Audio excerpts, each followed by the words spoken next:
Oi, bom dia. Bom dia. Como é o seu nome? Meu nome é Regina. Você é professora de quê? Eu sou professora de História do município do Estado. Tá, eu também sou professor de Geografia do município do Estado. Onde você estudou quando você era aluna? Estudei escola municipal, sempre escola pública. Você é do Rio de Janeiro mesmo? Qual é a memória que você tem da sua época de estudante? Da escola? O que te vem à tona, a primeira coisa? Me vem à tona não uma escola melhor, mas uma escola em que havia um pouco mais de respeito em relação ao professor. Não digo nem por parte do governo, que eu acho que essas políticas educacionais elas vêm de longa data, né, de destruir a qualidade da escola pública. Mas, assim, em relação aos nossos alunos, por exemplo, eu acho que existe uma diferença muito grande.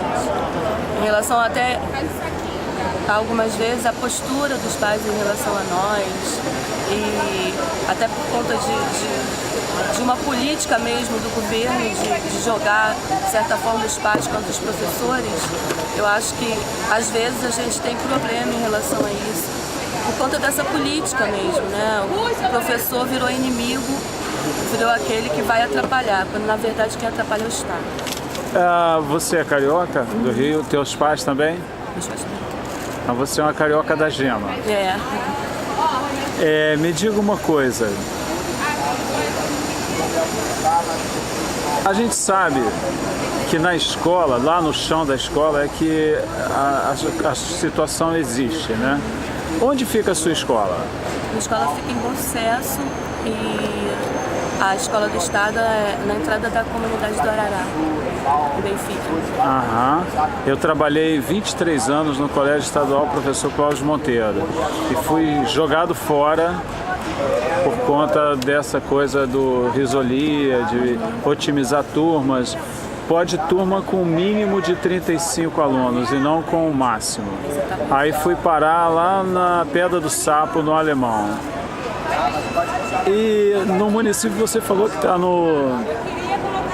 em Bom Sucesso. É Bom Sucesso mesmo ou é Maré, alguma coisa assim? Não, então, é Praça das Nações. A Rui Barbosa? Rui Barbosa. Tá, eu trabalhei lá também. Meio difícil também, né? O que você aponta como assim prioritário para fazer realmente uma mudança, uma revolução na educação? Uma revolução da educação tem que mudar o Estado. Tem que mudar essa visão mercantilista da educação. A educação não é mercadoria, não pode ser tratada como tal. A gente aqui no Rio de Janeiro, a gente tem no Estado um economista como secretário de Educação e no município a mesma coisa, uma economista. Na verdade, eles veem os alunos como mera mercadoria, números que vão favorecer o governo. E aí, essa visão faz com que a educação, do ponto de vista deles, ela só tenha valor a partir do momento que ela dá algum benefício para esse mesmo governo. E aí é virar mesmo, a educação virou mercadoria, né? Virou números. Então uma coisa curiosa, por exemplo, a escola municipal, tanto quanto a escola estadual, ela está cheia de projetos, né? Projeto Autonomia, Projeto Acelera, são projetos que são financiados por empresas privadas, notadamente as organizações Globo. São projetos nos quais esses meninos são jogados e eles têm aula com o professor de todas as disciplinas, ou seja, por melhor que seja o professor, ele não tem o conhecimento que um professor que trabalha com uma disciplina específica tem. Você conhece alguma faculdade que forme generalista? Não conheço nenhuma faculdade que forme generalista e não conheço também nenhum filho de prefeito, de governador de estado que trabalhe, que leve seus filhos à escola que tem professores generalistas. Você já viu ou ouviu falar ou já participou de algum concurso para generalista? Não, concurso para generalista, pelo menos até agora, não existe. Né? É isso que eles querem fazer, por exemplo, no município, quando eles criam a figura do professor de ensino fundamental, que é o tal PEF. PF é professor generalista que ele pode dar aula de qualquer disciplina.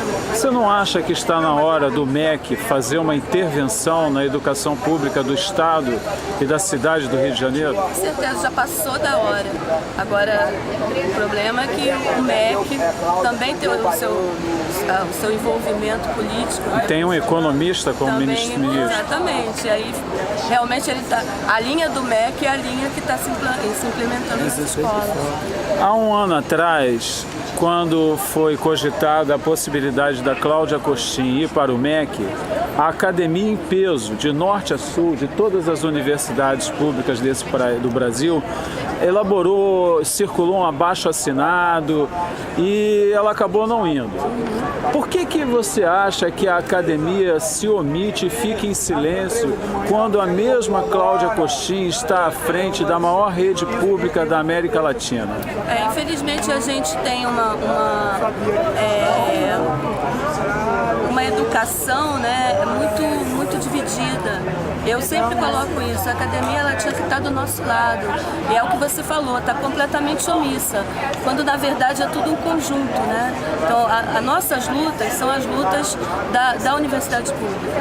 Porque o que a gente está formando vai chegar até a universidade pública.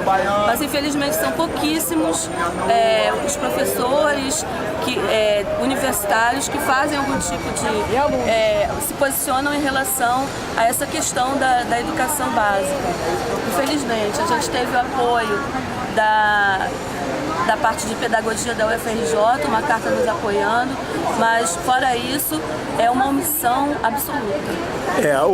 A Prefeitura do Rio, ela se vangloria de ter criado um projeto chamado Educopédia, que, em tese, levaria qualidade digital para a rede. O que você pensa desse projeto Educopédia? Todo tipo de auxílio, né, a nossa atuação em sala seria importante. O problema é que você implementa esse tipo de auxílio sem dar estrutura para as escolas. E a Educopédia também, todo o processo, ele é um processo que nos deixa de lado. Ou seja, nós não estivemos ali para discutir o que seria realmente importante a gente trabalhar em nível virtual com nossos alunos. Tem uma outra coisa, a falta de estrutura nas escolas nos impede de usar o Educopédia, porque as escolas, de um modo geral, elas têm 1 mega para uma escola inteira funcionar com 1 mega, o computador simplesmente ele fica inviável. Então o Educopédia, ele peca por dois lados. Primeiro, ele não foi uma coisa que foi discutida com a gente. Segundo, que as escolas não têm estrutura para implementar o Educopédia. Ok. Nós sabemos também que o Educopédia e o próprio processo de avaliação do Estado, o SAERJ e SAERJinho, eles foram bancados, né, em coparcerias com a universidade pública. O Educopédia com parte da UFRJ e o SAERJ com a Universidade Federal de Juiz de Fora. Você não acha que está na hora da gente começar também a denunciar essas universidades públicas que se prestam a esse serviço? Com certeza, é aquilo que eu te falei. Eu acho que o professor universitário, ele está colocando uma barreira muito grande entre o ensino fundamental e médio e a universidade. E ele de uma certa forma, eu acho que ele sente uma certa, digamos, distinção que nos vê de uma forma diferente, e isso faz com que o professor se preste a esse papel.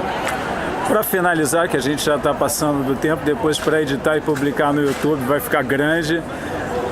Em uma frase, o que você diz para a gente, para todos os professores que estão agora nessa expectativa aí? Eu acho que a nossa luta é justa.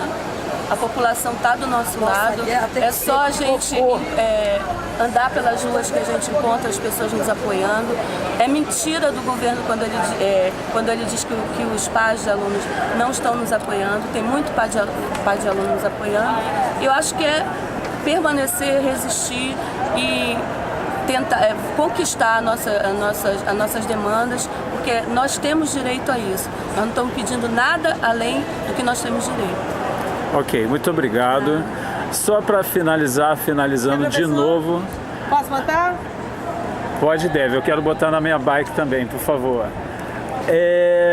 Uma questão, bem em uma frase também. O que você acha desse plano de cargos e salários? Eu acho esse plano de cargos e salários um enterro da educação pública. Ok, muito obrigado. Obrigado mesmo de coração, toda a força.